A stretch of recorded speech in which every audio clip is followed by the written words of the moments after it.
अब देखते हैं numerical on bond and anchorage. ये न्यूमेरिकल क्या दिया है, a simply supported beam is 250 mm by 500 mm। अब यहाँ पर ये दिया नहीं है कि इफेक्टिव है या नहीं, तो अपन इसको मानते हैं अभी ये ओवरऑल। ओके, ये 500 जो डेप्थ है ये इफेक्टिव डेप्थ करके दी नहीं है। अगर दी नहीं है तो we have to assume it is overall depth. Okay, and has 220 mm bar. Bar कौन से है, HYSD। अब HYSD ये जो है high yield strength deform bar, high yield strength deform bar. ये TMT का इन्वेंशन होने के पहले HYSD बार यूज किए जाते थे। उसका ग्रेड FE415 था, एक ही ग्रेड के थे। अभी TMT बार जो है ये काफी डिफरेंट ग्रेड के अवेलेबल हो गए हैं। सो HYSD बार FE415 गोइंग इनटू सपोर्ट में जा रहे हो। सेंटर में कितने हैं ये अपने को पता नहीं है। ओके, सपोर्ट में इतने जा रहे हैं। If the shear force at the centre of support.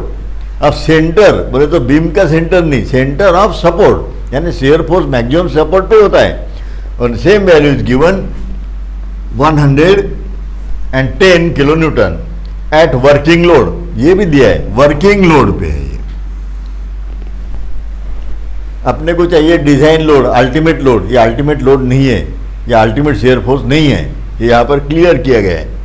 Determine the anchorage length. Anchorage length कितनी रहना चाहिए, यानी LD कितना रहना चाहिए, या तो इक्वेशन सेटिस्फाई करता है या नहीं, वो अपने को देखना है। Assume M20 grade of concrete, FE415 वहाँ पे भी दिए हैं grade of steel, and tau BD means bond strength is for M20 it is 1.2 MPa। इतना डेटा अवेलेबल है यहाँ पर। यहाँ पर ग्रेड M20 है तो M20 की लगने वाली वैल्यू भी दी है। Now we can go for solution. Solution में पहली step, check for development length. Here check for development length. उसका इक्वेशन है अपने पास, LD should be less than or equal to m1 by V plus L0।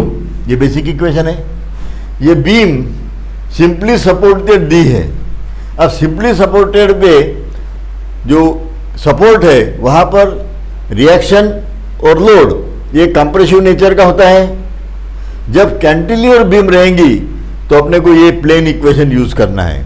अगर simply supported है तो 30% ये value को बढ़ाना है। It means we have to use 1.3 factor. ये ऑलरेडी मैं एक्सप्लेन कर चुका हूं। Okay, now this equation we have to satisfy. ये इक्वेशन सेटिस्फाई होना चाहिए। अब एक एक टर्म इसमें निकालना पड़ेगा।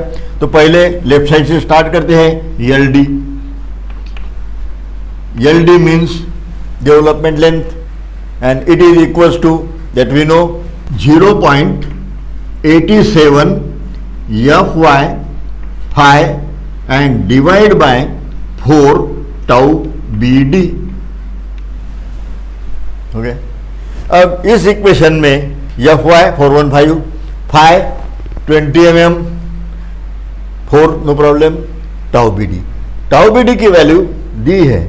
अब वो वैल्यू सेम यूज कर सकते हैं क्या, नहीं, क्योंकि ये वैल्यू जो होती है ये प्लेन बार के लिए अंडर टेंशन, अगर कंप्रेशन है तो 25% बढ़ाना है।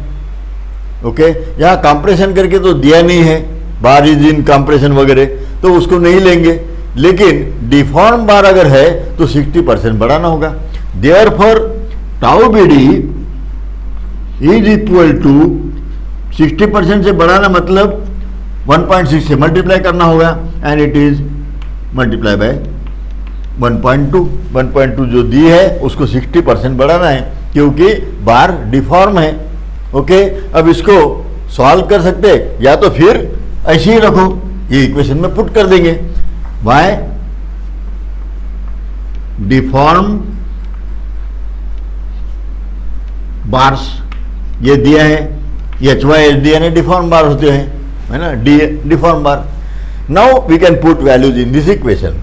LD इज इक्वल टू, अब मैं इसमें वैल्यूज पुट कर दूं, 0.87, FY इज 415, बार का डायमीटर है 20, नीचे में है 4, और मैं यहाँ वैसे लिखता हूँ 1.6 into 1.2. Okay, now it is equal to 940.23 mm. ये हो गई LD की वैल्यू. Left hand side question is over. Now आगे की राइट हैंड साइड वाली टर्म 1.3, ठीक है. M1 निकाल लेंगे. M1 is equal to, M1 क्या होता है? Moment of resistance at support. Okay, support पर मोमेंट कितनी रेजिस्ट कर सकता है, उसके लिए equation singly reinforced beam moment यानी force into lever arm from tension side, बराबर है, क्योंकि स्टील ही कम हो रहे, 2 बार सपोर्ट में जा रहे, मिड में 4 रह सकते, 10 रह सकते, कितने भी रह सकते. ओके, तो टेंशन साइड से अपन ये निकालते हैं. So it is 0.87 FY. ये हो गई stress multiply by AST, area of steel, ये हो गया force, and it is to be multiply by D minus 0.42 XU. ये वैल्यू हो गई लीवर आर्म की. अब इसमें वैल्यू डालना है. अब वैल्यू डालते समय FY 415, नो प्रॉब्लम. AST बार का डायमीटर दिया है, अलग से निकालो मत, उसी वक्त π/4 D स्क्वायर कर देंगे. ओके, अब D यानी effective depth. D is equal to overall depth. Overall depth में से क्लियर कवर माइनस करना होगा, और माइनस 5/2. अब ये D कैसे निकाला और ये क्या है, इस स्लैब में तो बहुत बार यूज करना पड़ेगा, लेकिन यहाँ फेमिलियर नहीं होंगे, इसलिए मैं बताता हूँ अभी. ये अपनी बीम जिसकी ओवरऑल डेप्थ ये है 500 ओवरऑल. अपने को चाहिए ये बार, 2 बार. अपना D जो होता है ये होती है D इफेक्टिव डेप्थ, ये निकालना है. अब इसमें से घटाना क्या पड़ेगा? क्लियर कवर कहाँ रहता है? यहां से बार के एज से ये नीचे तक का डिस्टेंस, इसको बोला जाता है क्लियर कवर. ओके, बीम के लिए क्लियर कवर कितना रहता है? ये D 500 ओवरऑल डेप्थ है ये. ओके, क्लियर कवर होता है 25 बीम के लिए, बराबर है. ले सकते हैं 20 भी ले सकते हैं, लेकिन 25 लेते हैं. ओके, नाउ ये यहां तक आ गए. अब बची हुई ये गैप बची है अभी, और इतनी गैप, ये क्या है? हाफ ऑफ द डायमीटर है 20 डिवाइडेड बाय 2 यानी हाफ, तो ये हो गई डिस्टेंस. तो ये 2 चीजें, क्लियर कवर और हाफ ऑफ द डायमीटर, अपने को टोटल D में से माइनस करना पड़ेगा, तब मिलेगा अपने को ये D. ओके, तो फिर अब ये 5/2 यानी 20/2 बराबर है. When we solve it is equals to 465 mm. ये D मिल गई, ये हो गया. अब XU बचा है, तो XU बोले तो actual neutral axis, it is equals to compressive force is equal to tensile force. इसको इससे मल्टीप्लाई करेंगे तो कंप्रेसिव फोर्स बनेगा. क्या बनता है वो? 0.36 FCK और B multiply by XU will be the compressive force, बराबर है. And here tensile force 0.87 FY और AST, ये tensile force. Just we put values in this equation. XU is equal to, अब यहां पर मैं पुट कर रहा हूं 0.87. ओके, 415, ये भी प्रॉब्लम नहीं. अब area of steel 2 bar. Okay, 1 bar का area π/4 D square 20 diameter. Okay, divided by 0.36, FCK की वैल्यू है 20 ग्रेड है 20, width is given here 250, so 250. When we solve, we will get depth of actual neutral axis and it is equals to 126.03 mm. अब ये जो depth है actual निकली हुई, ये अपनी जो लिमिटिंग वैल्यू है उससे ज़्यादा तो नहीं है, वो कंफर्म कर लेंगे. यक्स यू लिमिटिंग यानी maximum value of x u, it is equal to coefficient है 0.48 डी, तो 0.48 और डी की वैल्यू अभी अपन ने निकाल ली है 465.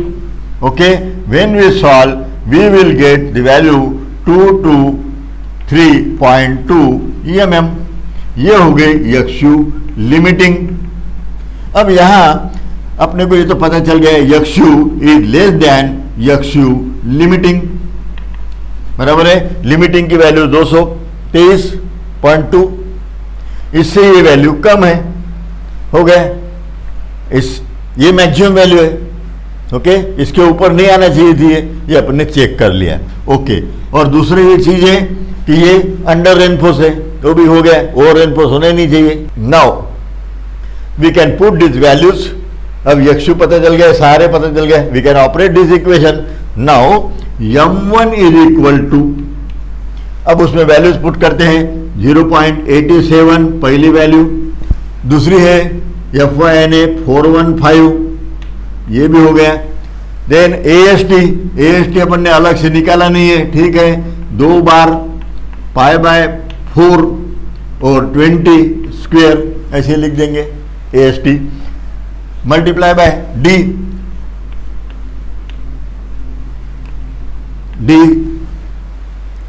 465 माइनस 0.42 हो गया. देन मल्टीप्लाई बाय यक्षु is this one, so it is multiply by 126.03 हो गया. व्हेन वी सॉल्व, अब इसको सॉल्व करने के बाद I will get the value of m1. It is equals to 93.48 into 10 to the power 6 Newton and mm. ये value m की हो गई. ओके, m1 की.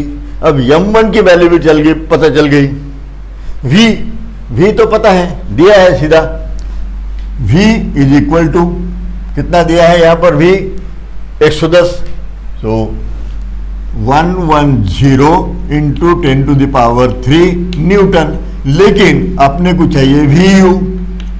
सब कैलकुलेशन अपने MU, ये M1 है लेकिन U1 है एक्चुअली, लेकिन IS ने M1 दिया है और ये V दिया है, बराबर है. लेकिन लिमिट स्टेट में V है, तो VU is equal to 1.5 multiply by 110 into 10 to the power 3. इसकी वैल्यू आ जाएगी 165 into 10 to the power 3 and newton. Okay, ये हो गया. अब m1 हो गया, v हो गया. अब बचा है L0. ओके, L0 ये क्या होता है, मैं अब एक स्केच इधर मैं निकाल के रखता हूं. ये यदि बीम है ऐसी, उसकी स्पैन तो पता नहीं है, दिया नहीं है, ये बीम. ओके, अब यहां पर ये बार आ रहे हैं ऐसे. अब ये बार कभी भी आपने देखा होगा साइड पे, ये बार ऐसे रहते हैं बेंड. ओके, एंकरेज ये 90 डिग्री में बेंड करते हैं. अब 90 डिग्री में बेंड अगर करते हैं L0, 45 डिग्री के लिए 4 फाइ, 90 के लिए डबल हो जाएगा. So it is equal to 2 into 4 phi यानी 8 फाइ, 8 फाइ यानी 8 into 20. Therefore L0 is equal to 160 mm. ये एंकरेज वैल्यू है यहाँ की, है ना. ये यहाँ पर बेंड करने के बाद 160 आएगा। 90 का बेंड करते हैं तो ये अगर ऐसे बेंड करते रहते हैं अपन ऐसा, तो ये 16 फाइ, लेकिन IS ने रिकमेंड किया 12 फाइ के ऊपर जाना नहीं है।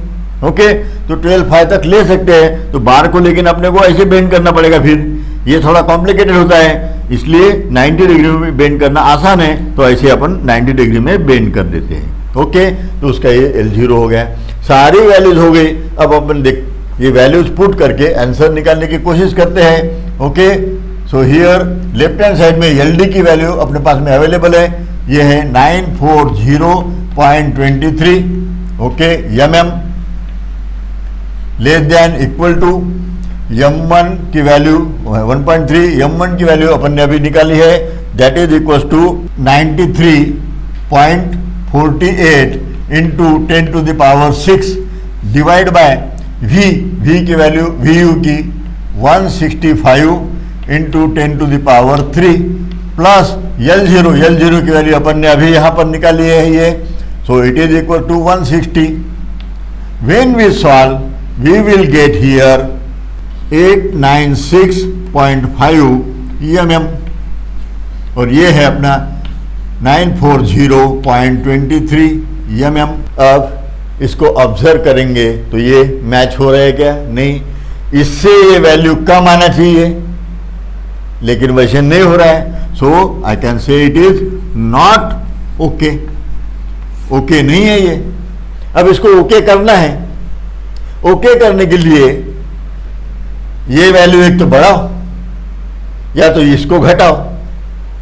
अपन ये वैल्यू नहीं बढ़ाते हैं नॉर्मली, और बढ़ाना है तो थोड़ी सी बढ़ सकती है।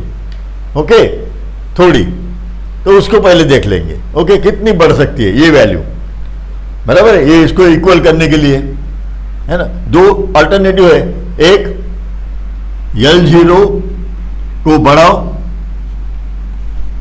इंक्रीज करो, क्योंकि m1 ये कैलकुलेशन से आया है, v दिया हुआ है, उसको कोई हाथ नहीं लगा सकते। L0 को अपन इंक्रीज कर सकते हैं। ओके, सेकंड और रिड्यूस फाइ को रिड्यूस करो, क्योंकि ये वैल्यू जो LD की निकली है यहां पर ये है फाइ, ये 20 को रिड्यूस करेंगे ये वैल्यू कम हो जाएंगी, ये वैल्यू कम हो जाएंगे। ये वैल्यू डिपेंड करती है फाइ पर, डायमीटर ऑफ बार।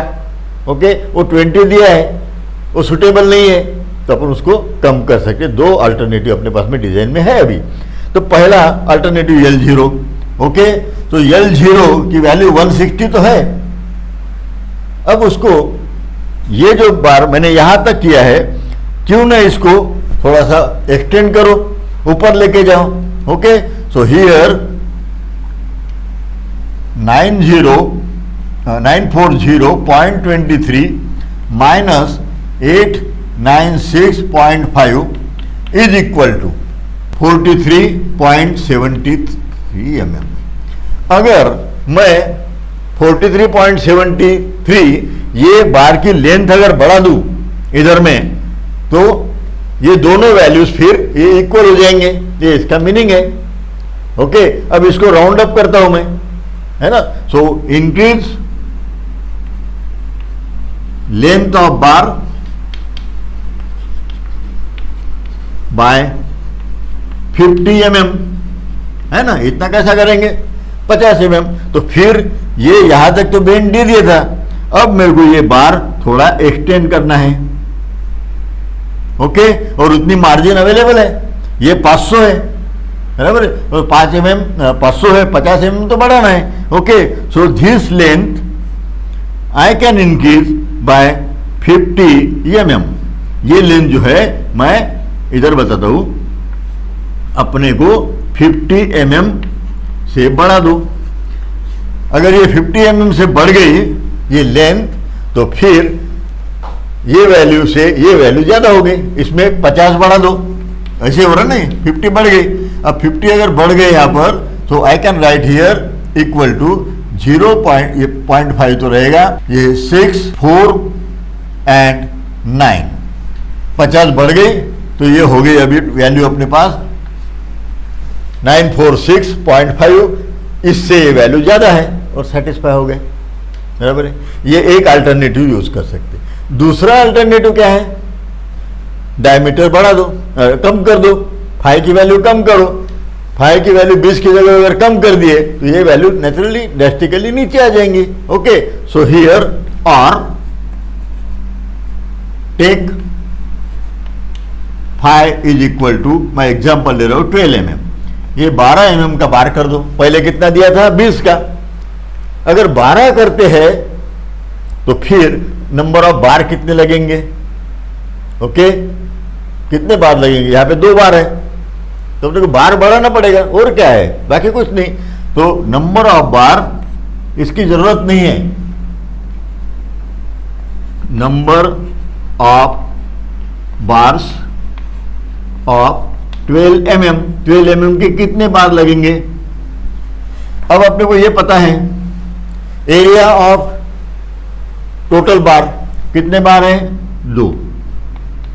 एरिया कितना हो गया, π/4 20 स्क्वायर, ओके, डिवाइड बाय, अब अपने को नंबर ऑफ बार निकालना है, ये 2 बार के कंपेरेटिवली, तो 1 बार का एरिया 12 mm का आता है 113 पॉइंट समथिंग, ओके। अब यहां पर आंसर आएगा 5.5 वगैरह कुछ आएगा। It means we can provide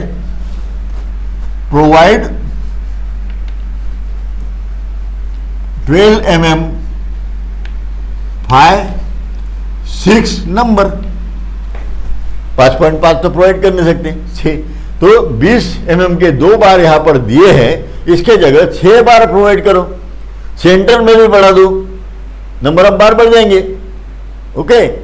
और एरिया उतना ही रखना है, तभी तो बार बढ़ेंगे ना, okay. So here we can increase bar. ये हो गया, ये जनरल कैलकुलेशन, ये इसकी कोई ऐसी जरूरत नहीं है एग्जाम वगैरह में अपने को, लेकिन बताए तो अच्छा इंप्रेशन आएगा। अपना मेन एम है, वहां पे अभी 12 डाल दो। Therefore LD is equal to 0.87415, कुछ नहीं, मैं ये इक्वेशन रिप्रोड्यूस कर रहा हूं। इसमें 20 के जगह मुझे अभी 12 डालना होगा एंड डिवाइड बाय वही value 4 into 1.6 into 1.2, and here the value of LD will be 5641514 mm, 564.14 mm। अब देखो इधर में वैल्यू आ रहे 564.14 लेस देन और इक्वल टू, ये वैल्यू है अपनी 896.5 mm, ओके, और ये mm। अब ये कंडीशन जो है ये ऐसी बन गई, ये तो वैल्यू अपन ने कुछ नहीं की है, ये बढ़ाने का जो है मेरा ये कैंसिल, क्योंकि ये और है। एक तो वो करो, ये लेंथ बढ़ा दो, लेंथ नहीं बढ़ाना है मुझे, ये ऐसे ही रखना है, ओके, नहीं बढ़ाना लेंथ, तो बार की साइज कम कर दो। अब बार की साइज अगर कम कर दिए तो पेरीमीटर बढ़ जाएगा, टोटल पेरीमीटर, ओके। तो बार की अगर साइज 20 के जगह 12 का करते हैं तो ये अपना सेटिस्फाई हो रहा है इक्वेशन, तो आई कैन से ओके। तो ये दूसरा अल्टरनेटिव है। तो इस तरह डिजाइन में अपने को ये थोड़े से चेंजेस करने होंगे। और अब आपने देखा होगा एक सिंगली रेनफोर्स्ड बीम अगर डिजाइन करना है तो उसके लिए पहले AST कितना लगता है, कहाँ पर, सेंटर में, बीम के सेंटर में कितना स्टील लग रहा है वो निकालते हैं। उसके बाद में ये बीम पर, ये तो सेंटर का हो गया, एंड पर शियर फोर्स एक्ट होता है, तो फिर अपन यहाँ पे स्टीरअप प्रोवाइड करते हैं ऐसे, ठीक है, स्टीरअप प्रोवाइड कर दिए अपन ने ऐसे, ये भी देख लिए। अब ये भी सेटिस्फाई हो गए। अब तीसरा आइटम ये है कि ये बार स्लिप ना हो जाए लोड लगाने के बाद, बराबर है, तो ये स्लिप ना हो इसलिए फिर अपने को कुछ तो भी करना पड़ेगा। तो एंकरेज हो रहा है कि नहीं बराबर, तो ये बार को ऐसे बेंड करो, बेंड करने के बाद जम रहा है कि नहीं जम रहा है, डायमीटर उतना, नहीं तो फिर डायमीटर कम करो ताकि ये बार स्लिप ना हो। इस तरह कोई भी डिजाइन में अपन ये तीन जो है मिनिमम मेन क्राइटेरिया ये देखते हैं। इसके अलावा डिफ्लेक्शन का भी चेक है, लेकिन बीम में डिफ्लेक्शन वगैरह होने के चांसेस कम होते हैं, इसलिए डिफ्लेक्शन के क्राइटेरिया नहीं लगाते अपन, वो लगाते हैं स्लैब में। जितना थिन मेंबर रहेगा उतना डिफ्लेक्शन होगा। अगर थिक है तो ज़्यादा डिफ्लेक्ट नहीं होगा। अब देखो ये स्केल है, या ऐसे अगर रखो तो ये डिफ्लेक्ट होगी, ये स्लैब टाइप हो गया। अब ये बीम टाइप हो गई, अब ये डिफ्लेक्ट नहीं हो रही मेरे हाथ से, कितना भी फोर्स लगाओ, है ना। तो बीम में डिफ्लेक्शन का क्राइटेरिया की उतनी ज़रूरत नहीं है, लेकिन स्लैब में बहुत आवश्यकता है। तो इस तरह मैंने ये